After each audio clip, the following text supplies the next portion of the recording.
believe our children are up to the challenge. The Vigo County School Corporation is taking steps back to a new normal. Good evening to you and thank you for joining us. Today, the last group of students started back full-time in person in Vigo County. News 10's Sarah Lehman is live in our newsroom right now. She sat down with the Vigo County School Corporation superintendent. In tonight's top story, she has more on why he says they're treading lightly. Patrice Rondrell, today all Vigo County high schoolers went back full-time in person. They joined elementary and middle school students who are doing the same, but school leaders say this doesn't mean the pandemic is over. Monday, high schoolers across Vigo County filled school hallways. That's because the corporation sent students back full-time in person. School officials have been calling it a metered plan to get students back into the classroom. But Superintendent Dr. Rob Hayworth says they still need to be careful.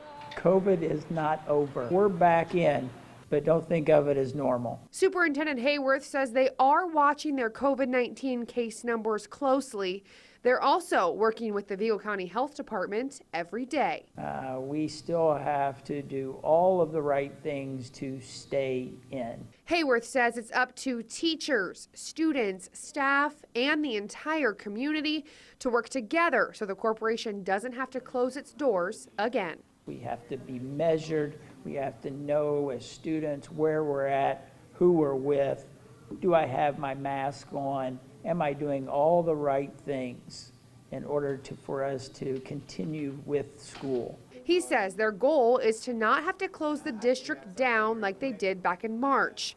Hayworth says if there is a problem in one of the schools, they hope to be able to address it individually.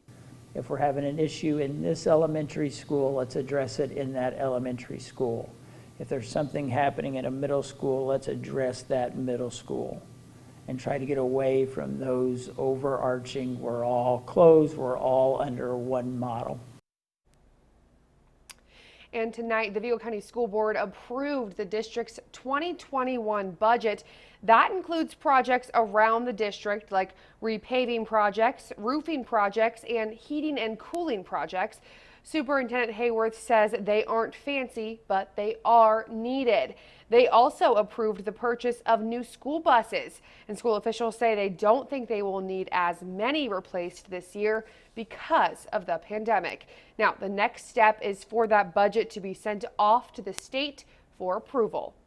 Reporting live in the newsroom, I'm Sarah Lehman, News 10. Back to you. Well, one of the biggest challenges